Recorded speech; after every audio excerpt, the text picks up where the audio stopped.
Good morning, North America. Good afternoon, Europe, and good evening to everyone watching us from India. This is US Election Watch. I'm Allister D'Souza in Washington, D.C. These are the headlines. A judge unveils new evidence in Trump's election subversion case. Prosecutors say Trump resorted to crimes to overturn the 2020 election result.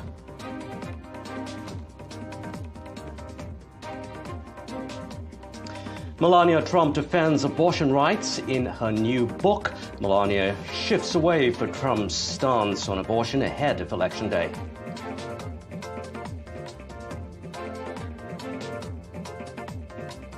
Trump says he will revoke protected status for people from Haiti living legally in the U.S. Trump threatens to deport Haitian immigrants if elected.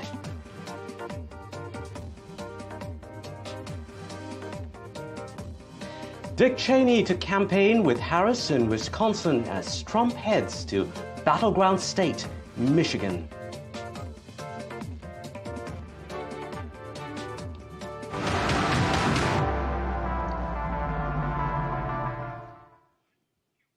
New details of Donald Trump's alleged attempts to overturn the 2020 election have been revealed. It comes in newly unsealed court filings. Now, the document contains previously unknown accounts from Trump's closest aides. It reveals the most comprehensive picture yet of what Trump allegedly tried to do in that landmark case.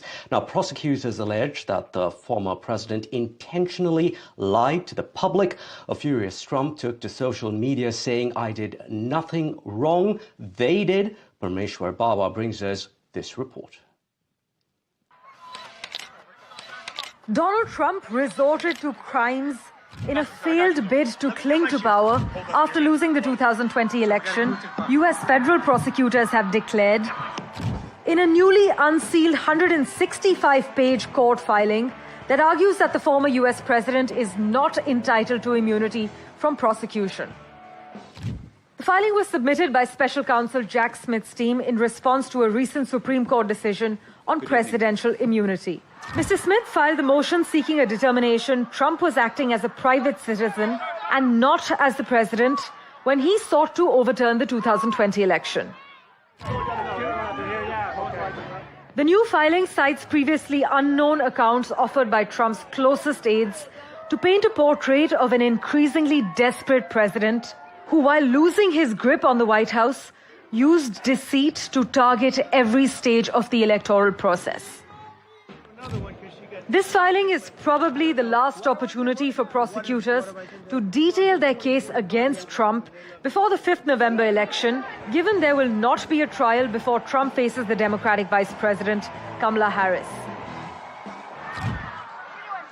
Trump has pleaded not guilty to 4 criminal charges accusing him of a conspiracy to obstruct the congressional certification of the election, defraud the U.S. out of accurate results, and interfere with Americans' voting rights. Trump's lawyers have opposed allowing Smith to issue a sweeping court filing laying out their evidence, arguing it would be inappropriate to do so weeks before the election, so much of the material will not be made public until a trial. While Trump's campaign says the filing is falsehood-ridden and unconstitutional, again calling it an attempt to interfere with the November election, analysts argue that if Trump were to win the election this time, he could direct the Justice Department to drop the charges currently against him. Parmeshwar Bawa for NDTV World. For more, we're joined by Adele Nazarian. She's an American political analyst. Adele, a congressional investigation had earlier revealed stark details on Trump's alleged efforts to undo the election. But this filing cites previously unknown accounts, as we've been hearing, by some of Trump's most closest aides. What portions of that document, I'm curious, really jumped out for you? Allister, great to be on with you again. You know, I have to say basically, this is the last attempt to try to damage Trump before the election. I think there's a lot of stuff that was in the document that was really raising eyebrows, but frankly, it was not surprising to me. You know, you can take Pence, then Vice President Pence's private conversations with Trump, where he basically urged Trump not to try to overturn or disregard the election results, to accept them. There was, his disregard for, let's say, the legal failures and how he continued, despite being told by his advisors and legal teams that there was no proof to back his claims in court. He decided to push forth with it. But honestly, Allister, at the end of the day, there's nothing in the documents, to be honest with you, that shocks me. I think that this is all to be expected, and I really, frankly, was looking for them to have more damning evidence. Right. I think the public is, pretty much, they weren't blown away. I don't know if you think differently than I do. I was just wondering, Adele, about that one incident referred to with regards to Pence when his life was allegedly or apparently in danger at Capitol Hill, and aides told Trump about it, and Trump replied, so what? That's very cold. I have to tell you, in general, having that kind of reaction to anyone's life, being endangered like that, it's an inappropriate response. Then again, his own life, they attempted to take it 3 times, and they've so far failed at it. I guess it was more so his way of shrugging it off, as in, so what? Not trying to condone it in any way, shape, or form. But he's probably saying, look, they tried to kill me 1,000,000 times, probably more than that. Okay, there was one attempt on his life. That's just another Trumpism. You know what I mean? Another Trump being Trump, downplaying something because he feels that there's much more threats that he's facing, and he thinks that other people should sort of man up. It's just a personality. I guess you can call it a personality specification, right, that is unique to him. Adele, remind us once again in simple terms about what the Supreme Court had to say about broad immunity for presidents.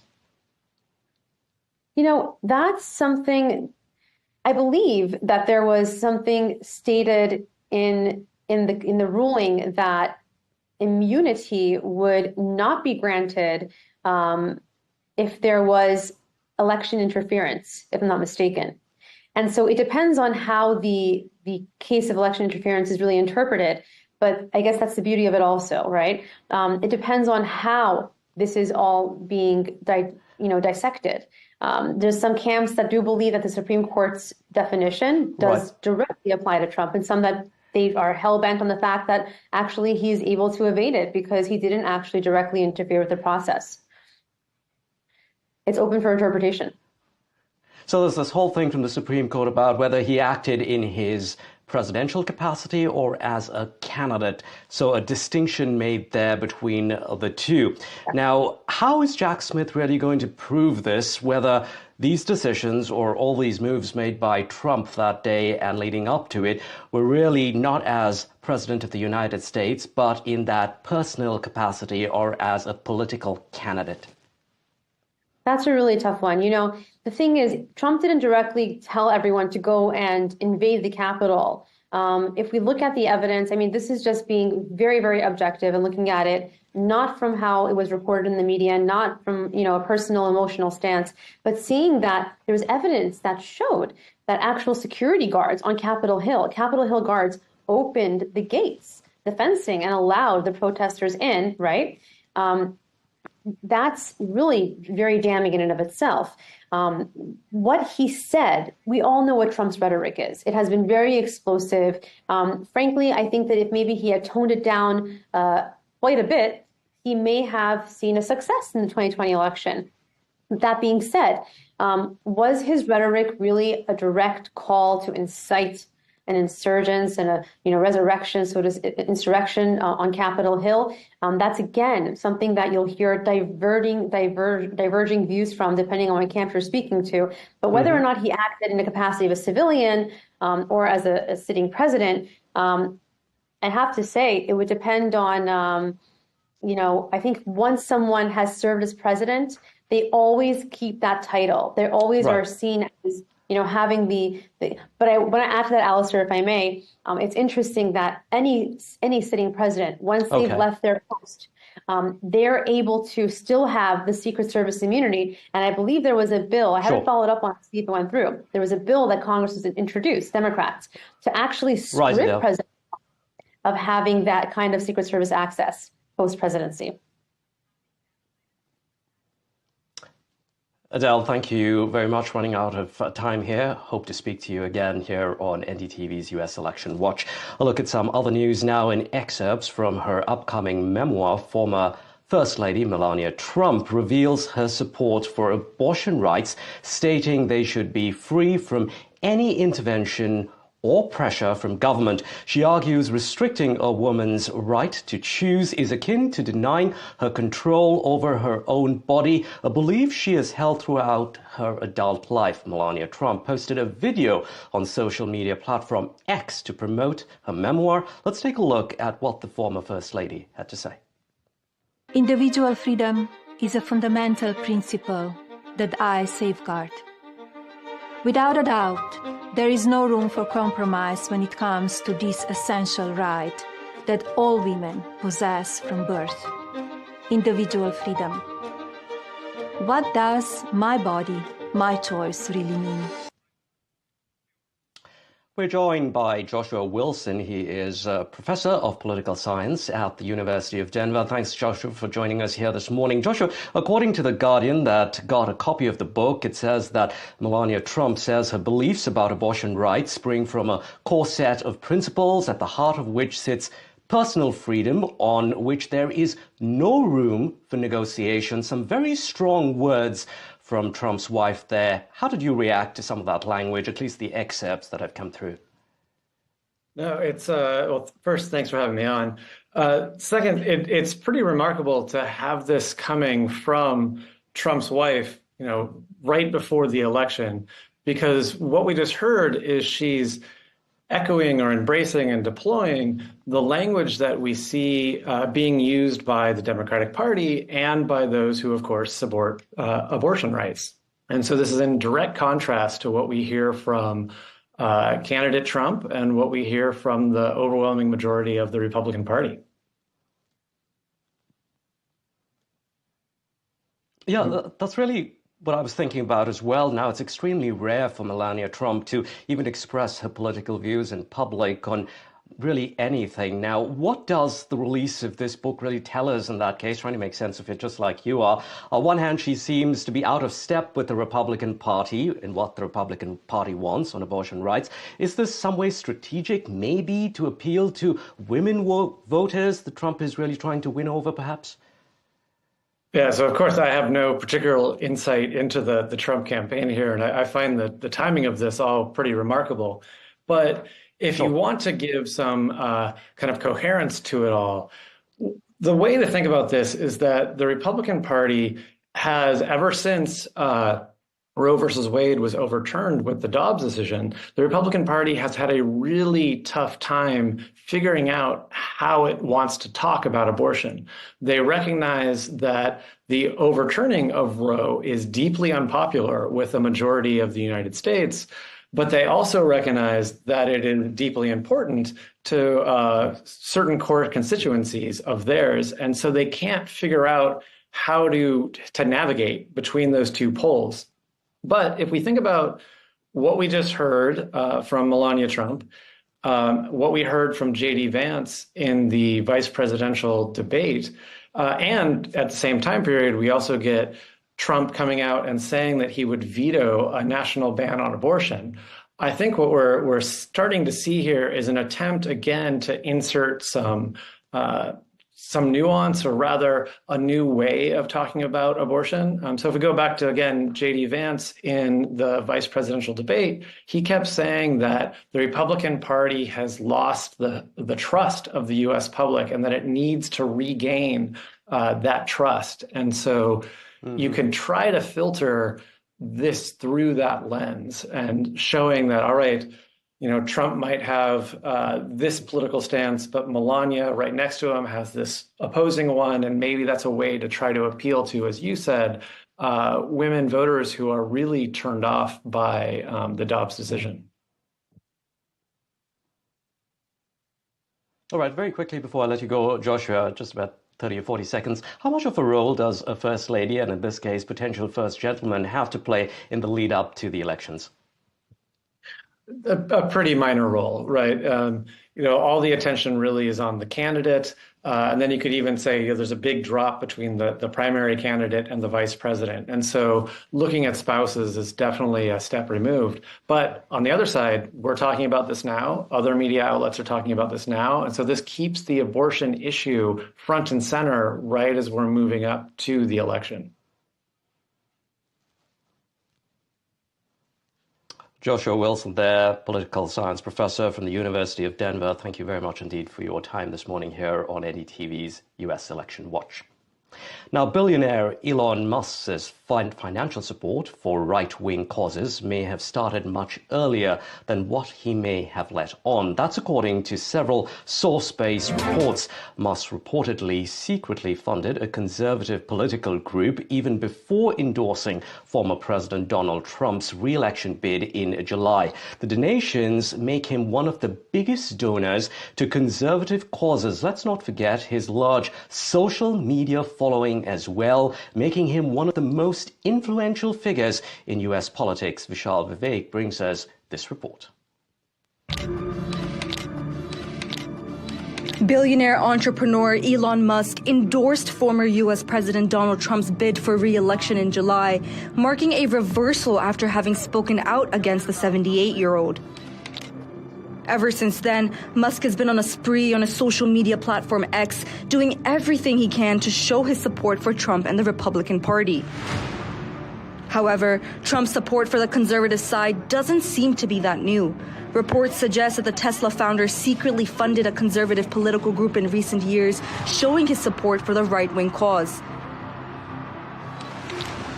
Musk's contribution to the conservative organization Building America's Future had started by 2022, the reports say. The organization vehemently criticizes both Kamala Harris and Joe Biden on issues such as immigration. According to reports, the donations amounted to millions of dollars, and it's unclear whether Musk still funds the organization.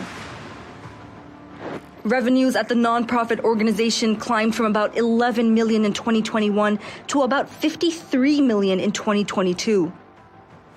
Musk, who was largely apolitical a few years ago, has moved rightward in recent years and has been quite swift. Whether the billionaire's moral and financial support benefited Trump or not will be clear in a few weeks' time. With Vishal Vivek, Samia Afsar for NDTV World.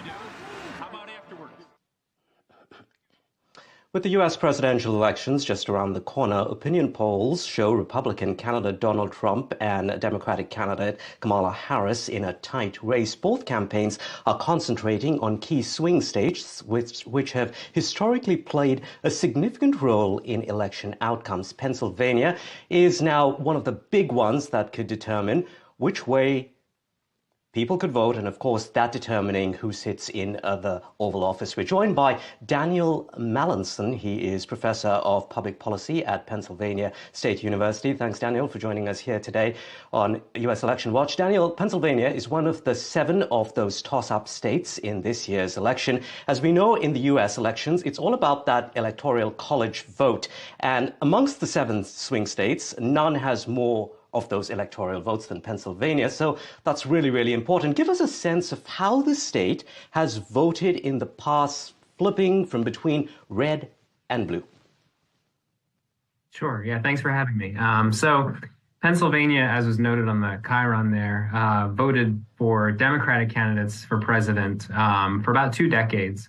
And then that flipped in 2016 when former President Trump won the state and won the White House. It flipped back to President Biden in 2020, and now it's up for grabs again. In both of those last 2 races, the state was won by those candidates by only a few tens of thousands of votes. So it's about a 0.5 percentage point win for Trump in 2016 and a 1 percentage point win for Biden in 2020. So it's been very close. All right. Now, a poll this week by a bipartisan group found that Harris's lead over Trump is 49% to Trump's 47%. 3% of voters are still undecided. Now, with less than a month from Election Day, what is it that's keeping these undecided voters from knowing for sure, yes, I'm going to vote for Harris, or yes, I'm going to vote for Trump? Yeah, it's a good question. So there's actually some there's some interesting breakdown within those undecided voters. There's a very slim number of truly undecided voters, and they're very kind of diverse group. Like understanding exactly what's holding them back is challenging, right? It's something that there's been a lot of interviews in the media here with undecided voters, and they all sort of have different issues that they're concerned about or going back and forth between the candidates on. But there's actually also some of those undecided voters are partisans, so they have voted in the past either Republican or Democrat. And if you look within Democrats, there's very little undecidedness left, right? And you see Harris at 49%. There's actually still a bit of undecidedness among leaning Republicans, so those Republicans that don't love Trump, but are if the past is what we would expect in this case, they will probably end up voting for him in the end. So the margin again is going to be much closer than that 3%. Daniel, like in other swing states like Pennsylvania and Michigan, Indian Americans have really been growing in numbers. Now, Indians are the largest Asian American ethnic group in Pennsylvania. What are some of the concerns for this Indian American community in Pennsylvania going into the election? Yeah, so I mean, the concerns are very similar to other voters. The economy is a top concern. The inflation in the past few years has really been affecting Americans quite a bit, and you see that in this race in terms of that is the top concern that voters have reported. Indian Americans, though, have also in polling shown to be very concerned about the war in Gaza and are very critical of the Biden administration and Israel and the conduct of the war in Gaza. So that is something that has been shown to be of particular interest within that community. But it is a very diverse community. There's about 50% are Democrats, about 25% are Republicans, and then 25% are independent, at least here in Pennsylvania. And so you have folks that are business owners and are more attracted to Trump. You have others that are a little more maybe a little more socially liberal and attracted to Harris. Sure. Thanks very much indeed. That was Daniel Mallinson with the Pennsylvania State University joining us here on NDTV US Election Watch. Now, in other news, Trump talking about Asian immigrants again. Now, the former President Donald Trump has vowed to deport migrants with legal status. In an interview with News Nation, Trump said he planned to strip the legal status of people from Haiti living in Springfield, Ohio, who have been granted temporary protected status. Trump in recent weeks has spread false conspiracy theories, as you might know, about Haitian migrants eating pets in Springfield, Ohio.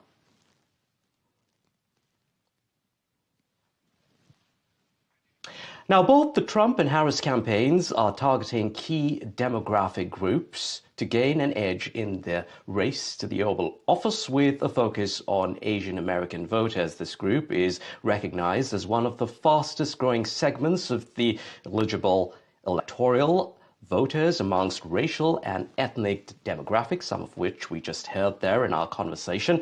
Now, NDTV's Vishal Vivek brings us more on this part of the story.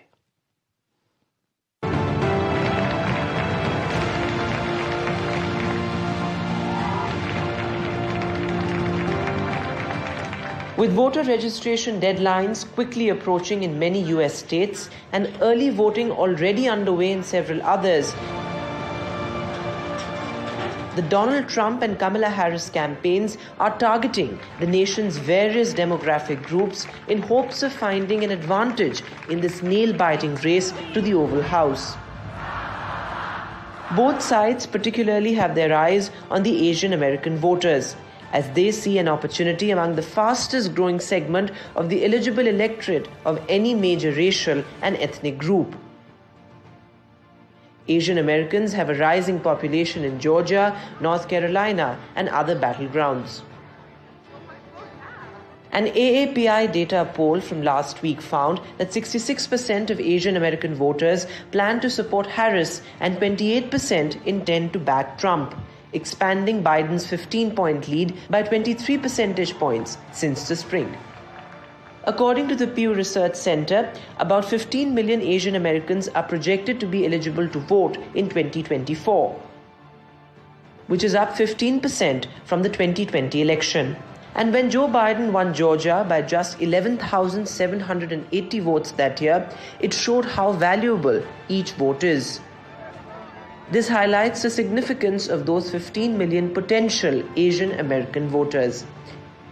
And within that bracket is another key group of Indian Americans, with over 2.1 million eligible to vote this time. It is the largest and most politically active group among Asian Americans. A 2024 survey found that 55% of Indian Americans identify as Democrats and 25% as Republicans. However, the number of Indian Americans identifying as Republicans has been increasing since 2020, something Harris will need to work on. With Vishal Vivek, Bureau Report, NDTV World.